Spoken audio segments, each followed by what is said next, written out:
Assalamualaikum warahmatullahi wabarakatuh. Alhamdulillah wassalatu wassalamu ala rasulillah wa ala alihi wa sahbihi wa man wala, amma ba'd. Ayuhal ikhwah, a'azzani wa a'azzakumullah, saudara-saudaraku yang semoga dimuliakan oleh Allah. Kita bertemu kembali di malam Senin untuk mengkaji kitab Masailul Jahiliyah allati khalafa fiha Rasulullah sallallahu alaihi wasallam ahlal jahiliyah. Masalah-masalah jahiliyah, sifat-sifat jahiliyah yang mana Rasulullah sallallahu alaihi wasallam menyalahi orang-orang jahiliyah dalam hal tersebut. Karya Syekhul Islam Mujaddidud Da'wah Muhammad bin Abdul Wahhab bin Sulaiman At-Tamimi rahimahullahu ta'ala. Ya, pada pertemuan sebelumnya kita sampai masalah jahiliyah yang ke-80, menyelesaikan masalah jahiliyah ke-80, yaitu ittikhadhu qubur anbiya'ihim masalihihim masajid, menjadikan kubur para nabi dan orang-orang soleh di antara mereka sebagai tempat ibadah. Menjadikan kubur para nabi dan kubur orang-orang soleh sebagai tempat ibadah. Nah, ini kebiasaan orang jahiliyah. Mereka menjadikan kalau ada nabi di antara mereka yang meninggal, nanti kuburnya dijadikan tempat ibadah. Kalau ada orang soleh di antara mereka yang meninggal, nanti tempat kuburnya dijadikan tempat ibadah. Dengan alasan situ berkah, pahalanya lebih besar dan semacamnya. Nah, ini kebiasaan jahiliyah yang ternyata terjadi juga di zaman sekarang. Banyak kubur-kubur orang soleh yang dianggap wali dijadikan tempat ibadah. Orang jauh-jauh dari berbagai pelosok datang ke kubur tersebut untuk sholat. Ya, pertama katanya niatnya ziarah kubur. Ya, ziarah kubur ya nggak masalah. Tapi setelah itu ada rangkaian setelahnya. Setelah ziarah kubur, di situ ada berikutnya lagi, ada sholat, ada apa, ada ngirim uang supaya uangnya balik lagi. Nah, ini Bapak, ini terjadi ya. Sebagaimana yang saya saksikan dengan mata kepala saya sendiri. Ketika masih kecil, saya dibawa oleh nenek saya ke sebuah makam kubur yang dianggap wali ya oleh masyarakat di sana di daerah Jawa Barat, Bapak ya. Diajak situ, saya saksikan sendiri orang-orang lempar uang ke pintu makam. Jadi makamnya itu di atas bukit, Bapak. Jadi kalau kita mau ke makamnya itu harus lewatin beberapa tahapan pintu. Nah, di pintu pertama orang-orang pada lempar uang receh. Saya bertanya ke nenek saya, itu apa maksudnya itu? Katanya kalau dilempar uang misalkan 100 bisa balik 100.000 katanya. Jadi berlipat ganda, penggandaan uang. Nah, dan di sampingnya, di pintu sampingnya ada sebuah sumur. Ada orang-orang berpakaian putih kayak jubah putih ngisi jerigen dengan air dari sumur tersebut. Saya tanya ke nenek saya, itu apa ya? Katanya itu air itu seperti air zam-zam katanya. Berkah. Dan saya masih ingat, tanya masih kecil tuh dibawa oleh nenek, sampai sekarang terngiang-ngiang. Masih ada. Dilestarikan ternyata. Aduh, dan yang saya ingat itu yang uang dilempar ke pintu itu, uang receh. Saya pikir nanti ketika peziarahnya udah pulang, siapa yang ngambil? Rezeki bagi yang jaga. Jadi kuncinya. Nah, itu terjadi Bapak ya, itu terjadi di zaman sekarang, bukan zaman dulu saya, ternyata zaman sekarang pun begitu ya. Ini makanya masalah yang harus kita ingatkan, umat ingatkan bahwasanya perbuatan seperti itu bukan perbuatan Islam, perbuatan orang-orang jahiliyah di zaman dahulu, zaman kegelapan dan kebodohan ya. Ini harus kita sebarkan Bapak, supaya fenomena seperti ini berkurang atau hilang. Kalau hilang mungkin sulit ya, tak minimal berkurang. Dengan ilmu tersebar, fenomena seperti ini akan berkurang. Akhirnya apa? Nanti tidak laku. Kalau orang udah ngerti, masyarakat udah ngerti bahwa itu kebiasaan jahiliyah, nanti akhirnya makam-makam itu tidak laku lagi, dijadikan tempat cari berkah, cari duit dan semacamnya ya. Nah itu ya, itu kebiasaan jahiliyah, masalah jahiliyah yang ke-80 ya. Nah sekarang kita masuk masalah jahiliyah berikutnya, masalah jahiliyah yang ke-81. Apa itu? Kata Syekh Muhammad bin Abdul Wahhab, ittikhadu atharu anbiya'ihim masajida kama dzukira an Umar. Masalah jahiliyah yang ke-81, menjadikan jejak-jejak nabi-nabi mereka sebagai tempat ibadah, sebagaimana disebutkan dinukil dari Umar. Ini masalah jahiliyah ke-81, menjadikan jejak para nabi mereka sebagai tempat ibadah, sebagaimana dinukil dari Umar. Pengingkaran dari Umar maksudnya. Umar mengingkari orang-orang yang menjadikan jejak para nabi sebagai tempat ibadah. Mungkin timbul pertanyaan, apa bedanya masalah jahiliyah 81 dengan ke-80? Kan mirip atau mungkin sama sebagian orang. Pada pertemuan ini, pada masalah jahiliyah ke-80, sifat jahiliyah menjadikan kubur para nabi dan orang soleh sebagai tempat ibadah. Sedangkan di masalah jahiliyah ke-81 menjadikan jejak para nabi sebagai tempat ibadah. Apa bedanya? Yang satu kubur, yang satu jejak. Ya sebenarnya tidak jauh beda. Intinya kedua-duanya sifat jahiliyah, sikap berlebihan. Cuma yang satu Bapak-bapak, kalau yang masalah jahiliyah ke-80 menjadikan kubur nabi dan orang soleh sebagai tempat ibadah, ini sikap ekstrim berlebihan kepada orangnya. Jadi orang ini meninggal dikubur, lalu kuburannya dijadikan tempat ibadah. Nah, ini ekstrim kepada orang, sikap berlebihan kepada orangnya. Sedangkan masalah jahiliyah ke-81 menjadikan jejak para nabi sebagai tempat ibadah. Artinya ini dulu bersikap berlebihan kepada apa? Kepada istilahnya jejak para nabi, bukan kepada nabinya. Nah itu. Nah itu. Jadi berlebihannya bukan kepada seluruh nabi, tapi kepada bekas tempat nabi. Nah ini ternyata yang seperti ini sudah ada di zaman jahiliyah. Kebiasaan orang-orang Yahudi dan Nasara, mereka berlebihan terhadap jejak para nabi ya. Maka kita baca saja keterangan dari Syekh Shalih Al Fauzan tentang masalah jahiliyah ke-81 ini. Kata Syekh di sini, min dinil jahiliyah ittikhadu athari anbiya'ihim masajid. Di antara ajaran orang-orang jahiliyah menjadikan jejak para nabi mereka sebagai tempat ibadah. Jejak para nabi mereka sebagai tempat ibadah. Maksudnya apa? Syekh menjelaskan, ay yusalluna indaha tabarrukan biha. Maksudnya mereka menjadikan atau mereka sholat di tempat bekas para nabi itu dalam rangka mencari berkah. Dalam rangka mencari berkah. Jadi tempat yang pernah dilewati nabi atau nabi pernah duduk di situ. Lalu ini kalau nabi pernah duduk di sini, berarti tempat ini istimewa, dijadikan tempat ibadah, dijadikan masjid dan semacamnya. Nah, kata Syekh ini, wal farqu baina hadhihi wal lati qablaha, ini Syekh sebutkan, annal lati qabla ghuluwun fil ashkhas wa hadha ghuluwun fi atharil ashkhas. Perbedaan sifat jahiliyah yang sekarang dengan sebelumnya, kalau sebelumnya kan menjadikan kubur nabi sebagai tempat ibadah. Kalau ini menjadikan jejak para nabi sebagai tempat ibadah. Apa bedanya? Kalau sifat jahiliyah sebelumnya, yaitu sikap berlebihan kepada orangnya.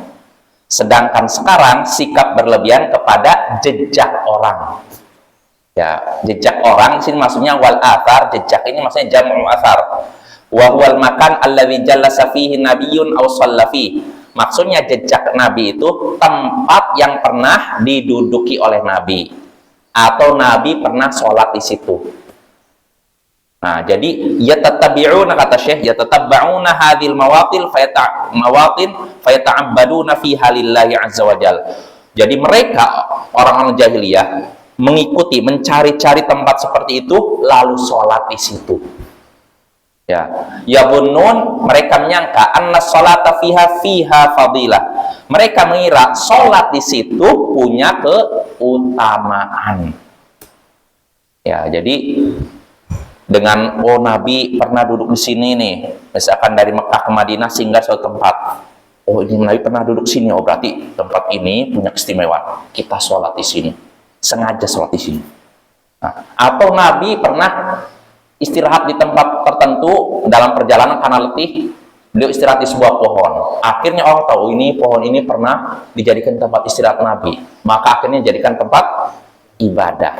Nah, ini orang jahiliyah nih. Itu sama. Hah? Kayak sendal Nabi. Kalau sendal Nabi memang itu kan tersentuh oleh Nabi, nggak masalah. Beda. Orang kan berlebihan. Kayak sendal Nabi, junjungan Nabi. Iya, yang jadi masalah. Iya, orang yang cari berkah dari sendal Nabi atau dari apa Nabi. Masya Allah. Jazakumullah khairan. Wah, servis luar biasa. Jazakumullah khairan. Ya, jadi Di bawah ya. apa? Oh iya, kelihatan. Ada. Ya, jadi kalau terkait dengan sendal Nabi atau pakaian Nabi, memang apapun yang tersentuh oleh jasad Nabi itu berkah. Ya, berkah dalam artian kalau tersentuh dengan tangan kita ya ada kebaikan. Tapi bukan berarti misalkan anggap suatu tempat pernah disentuh Nabi, ya itu berkah. Tapi bukan berarti dijadikan tempat ibadah. Kalau sudah berkah, cuman nggak bisa dijadikan tempat ibadah. Seandainya tempat tersebut bagus untuk dijadikan ibadah, tempat ibadah, tentu orang yang pertama kali menjadikan itu sebagai tempat ibadah siapa? Para sahabat Nabi. Namun nggak ada para sahabat Nabi seperti itu. Nabi pergi dari Mekah ke Madinah singgah suatu tempat. Lalu sahabat Nabi, Nabi singgah di sini. Kita duduk sini, iktikaf, sholat. Nggak ada para sahabat seperti itu. Nah, itu kebiasaan jahiliyah, Bapak ya. Nah, Syekh menyebutkan contoh nih. Syekh Shalal Fauzan, contoh yang terjadi zaman sekarang. Mithlul ladzina yadhhabuna al-an ila ghari Hira. Seperti orang-orang yang pergi sekarang ini ke Gua Hira. Ini terjadi nih zaman sekarang kan? Lianna Rasulullah sallallahu alaihi wasallam kana qad ta'abbada fihi qabla al-bi'tsah fa hum yadhhabuna ilaihi lis-salati wa du'a fihi wa lam yakunin nabiyyu sallallahu alaihi wasallam yazuru ba'da al-bi'tsah. Nah, ini seperti orang-orang yang pergi ke Gua Hira sekarang ini dengan alasan apa? Rasul pernah ibadah di situ sebelum menjadi nabi. Ya memang betul Rasulullah pernah ibadah di situ. Tapi setelah jadi nabi nggak ada lagi beliau ibadah di situ, ya. Tapi orang-orang datang ke situ. Mereka pergi ke situ kata Syekh untuk sholat dan doa. Jadi Bapak, kalau kita masuki musim haji, nggak pasti musim haji. Sekarang pun nih, orang umroh pun ke Mekah datang ke Gua Hira.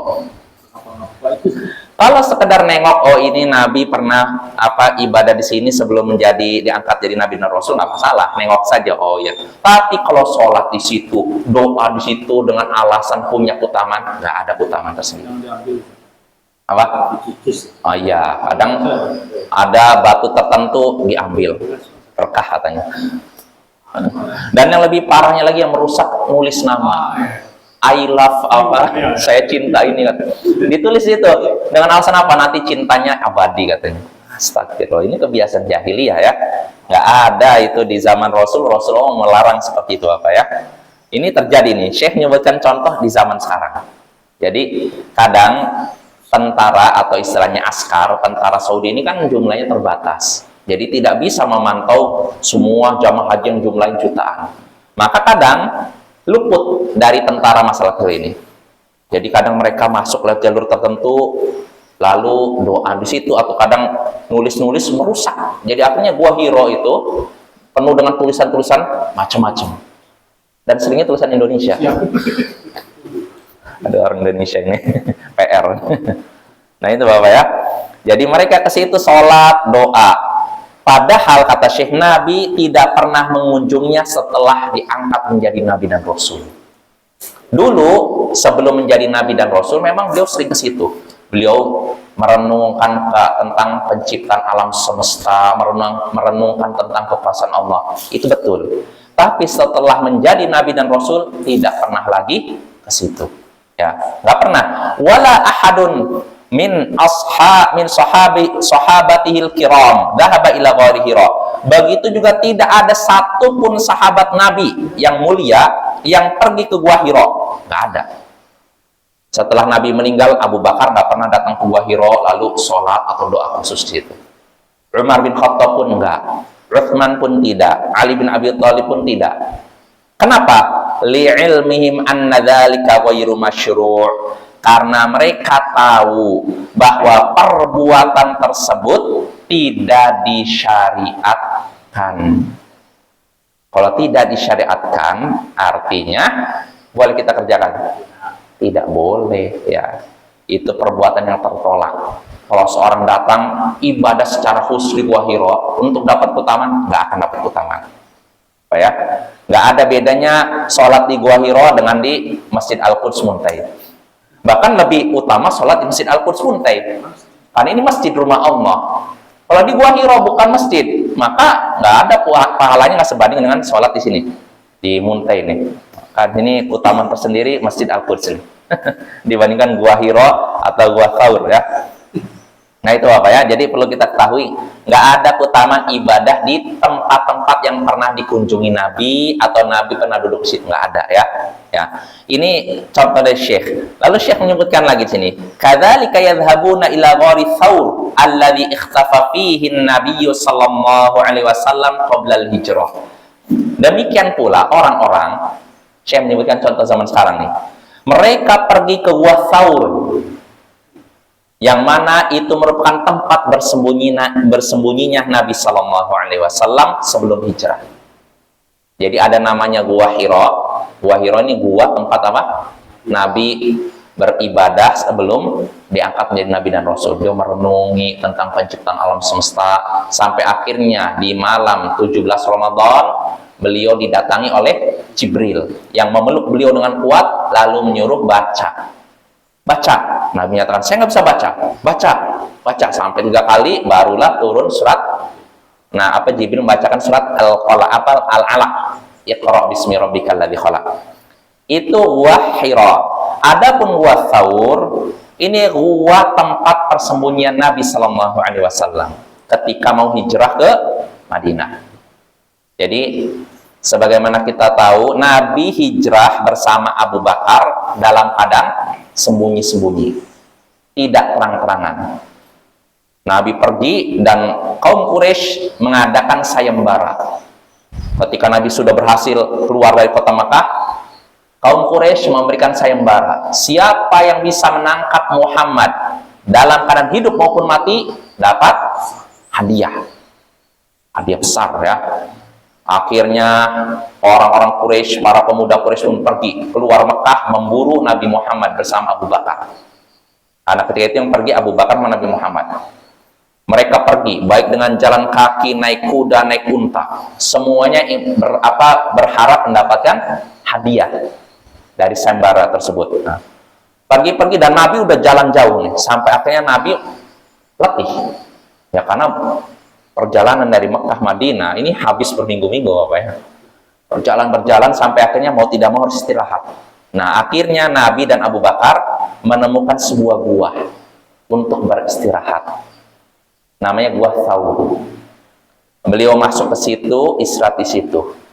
Tidak berapa lama, datanglah seorang penunggang kuda Quraisy datang ke tempat itu.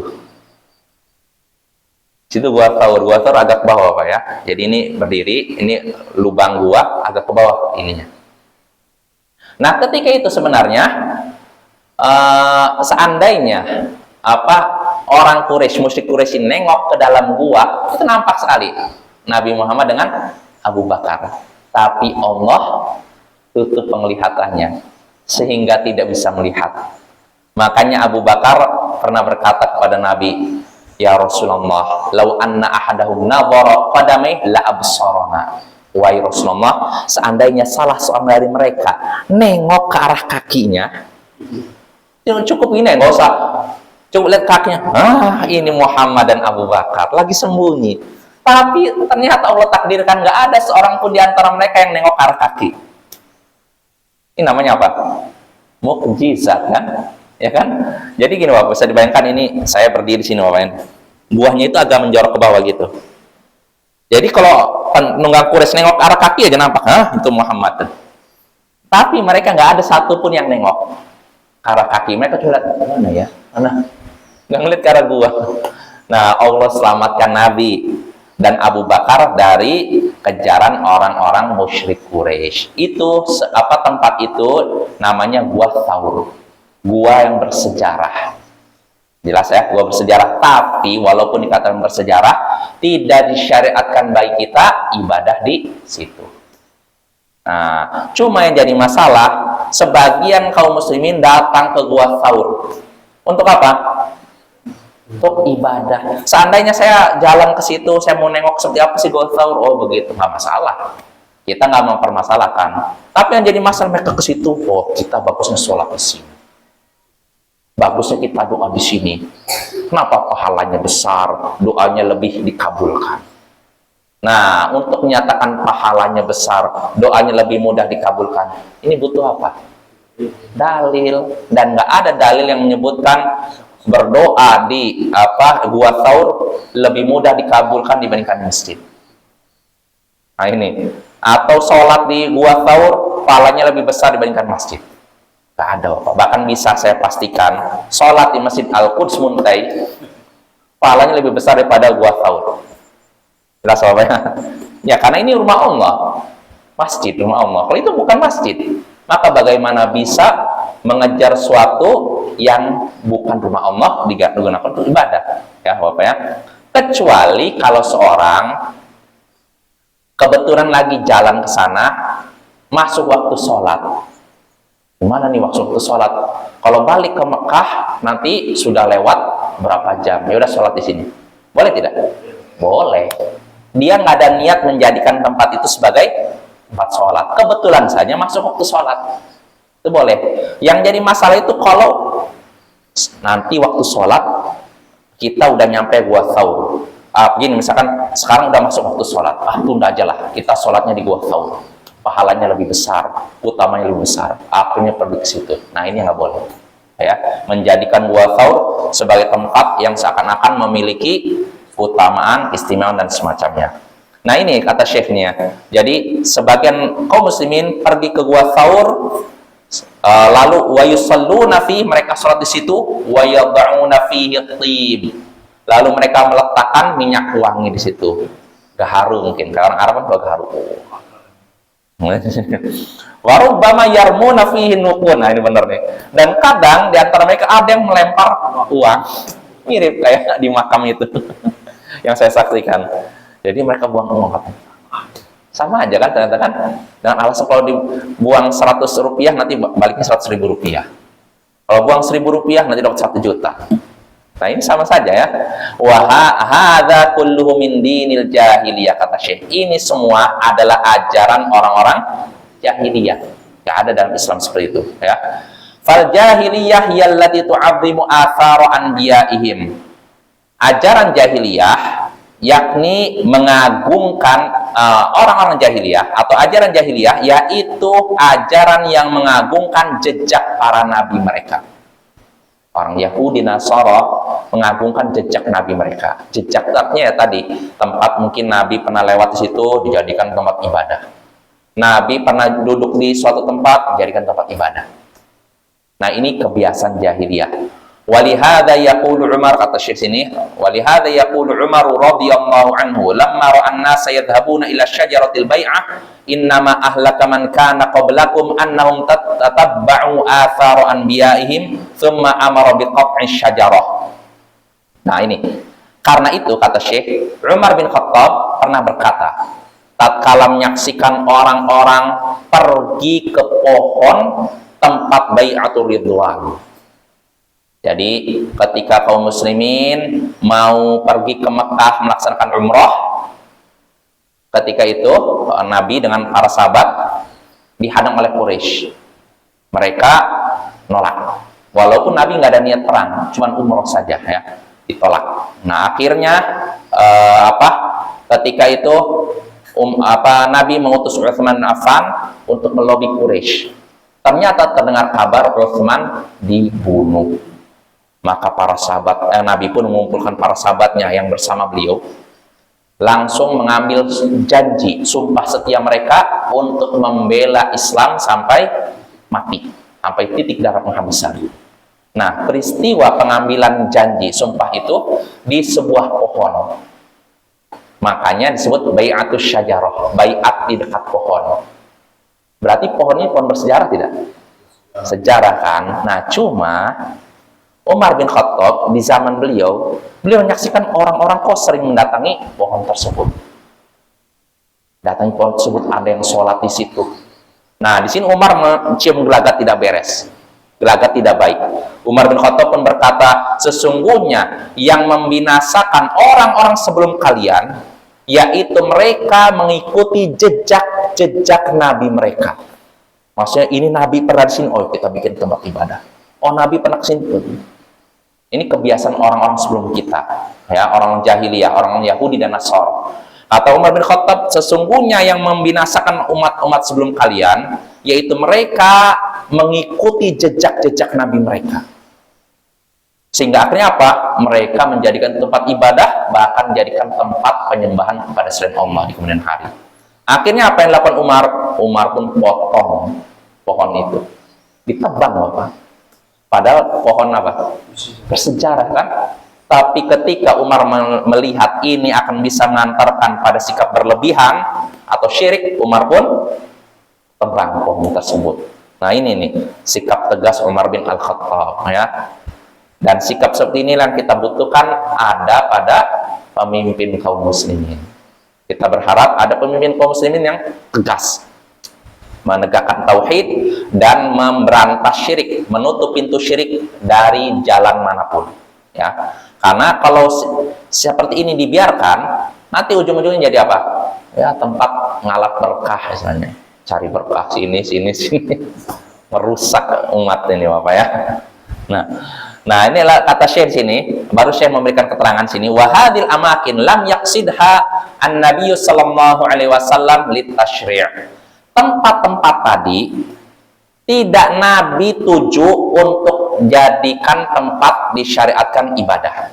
Jadi gini Bapak, tempat-tempat tadi Wahira, Wathaur, lalu pohon Bai'atul Ridwan ini Nabi tuju, Nabi ke situ bukan karena niat menjadikan tempat itu sebagai tempat ibadah, enggak. Karena kebetulan saja. Contohnya Gua Hira, ini memang jadi tempat ibadah, tapi sebelum jadi Nabi dan Rasul. Sedangkan Gua Thaur, ini Nabi nggak ada tujuan menjadikan itu tempat ibadah, beliau karena ingin istirahat lalu singgah di situ, bersembunyi dari kejaran Quraisy. Begitu juga Bai'atul Ridwan, tempat tadi pohon bersejarah, tempat Nabi mengambil janji setia para sahabat untuk membela Islam sampai mati. Ini juga Nabi tidak ada niat menjadikan tempat itu sebagai tempat ibadah. Nabi cuma mengumpulkan para sahabat, kalian siap untuk membela Islam sampai mati, kalian berjanji kepada Allah untuk membela Islam sampai mati, selesai. Kebetulan tempatnya, di dekat tempat itu ada pohon, makanya disebut Bai'atul Syajarah, pengambilan janji setia di dekat pohon, ya. Jadi Nabi, sekali lagi, tempat-tempat tadi tidak pernah Nabi tuju untuk menjadikan tempat ibadah. Amal amakinul lati qasadahan Nabi sallallahu alaihi wasallam litashri' mithla salatihi 'inda maqami Ibrahim amalan biqaulihi wattakhidhu min maqami Ibrahim musalla fa innaha tushra'u salatu fiha iqtidaan bin nabi. Nah ini nih. Ini untuk membedakan Bapak. Jadi gini. Ada tempat yang pernah dilewati Nabi atau Nabi duduk di situ, ini nggak disyariatkan jadi tempat ibadah. Tapi ada tempat yang khusus, memang Nabi sengaja datang ke situ untuk ibadah. Berarti tempatnya layak tidak dijadikan tempat ibadah. Ada tempat khusus, Nabi datang dari jauh khusus untuk ibadah di situ. Maka tempat itu bisakah kita jadikan sebagai tempat ibadah? Bisa, karena Nabi sengaja ibadah di situ. Adapun Nabi sekedar lewat atau singgah istirahat, ini tidak boleh dijadikan tempat ibadah khusus. Ya, Syekh menyebutkan contoh sini, memberikan penjelasan. Adapun tempat-tempat yang sengaja Nabi jadikan sebagai tempat ibadah, disyariatkan untuk ibadah, contohnya seperti sholat beliau di makom Ibrahim.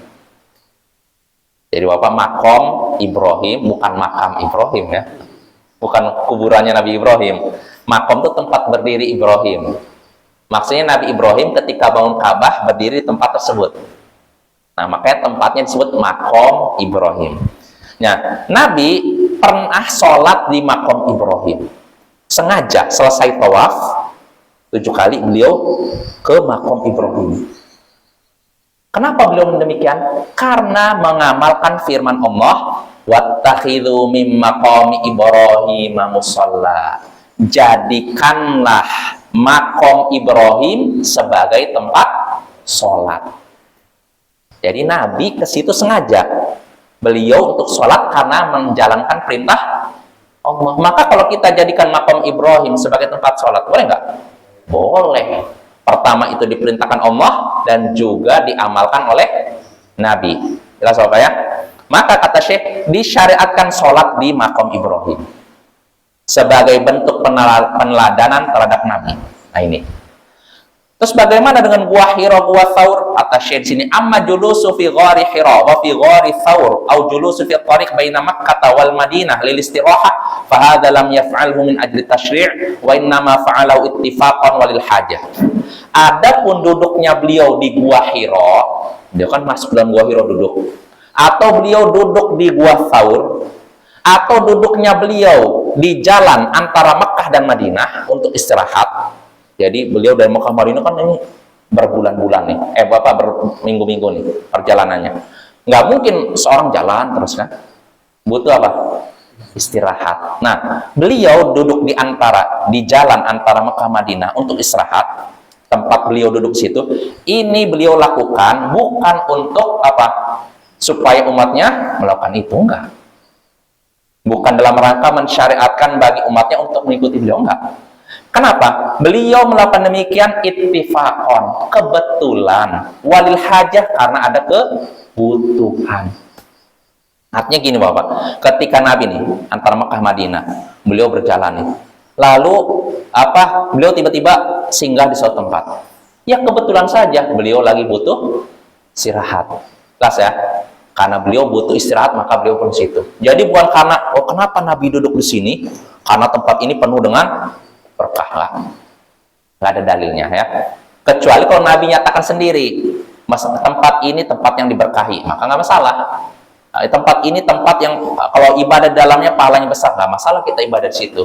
Tapi kalau Nabi sekedar singgah, kebetulan beliau istirahat, maka tempat tersebut bukan tempat yang penuh dengan berkah atau disyaratkan ibadah di situ. Jelas Bapak ya?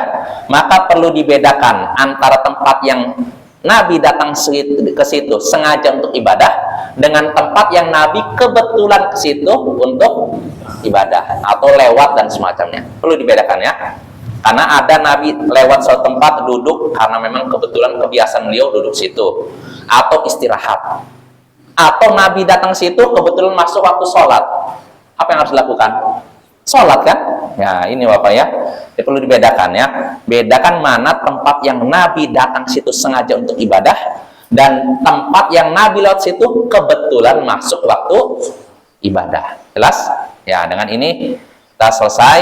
Jadi bedakan dua tempat tadi Bapak ya. Kalau tempat yang sengaja Nabi jadikan sebagai tempat ibadah, kita pun disyaratkan menjadikan itu tempat ibadah. Tapi kalau tempat yang kebetulan Nabi lewat duduk dan masuk waktu ibadah, waktu sholat, lalu Nabi ibadah, maka tidak disyaratkan bagi kita menjadikan itu sebagai tempat ibadah. Yang mudah-mudahan jelas. Insyaallah pada pertemuan berikutnya kita lanjut masalah jahiliyah yang ke-82. Ini penting nih. Ittikhadus suruj 'alal kubur. Meletakkan lampu di kubur. Nah, ini kebiasaan orang jahiliyah. Bikin penerangan di kubur. Ya, ini insyaallah akan kita bahas lebih lanjut pada pertemuan berikutnya.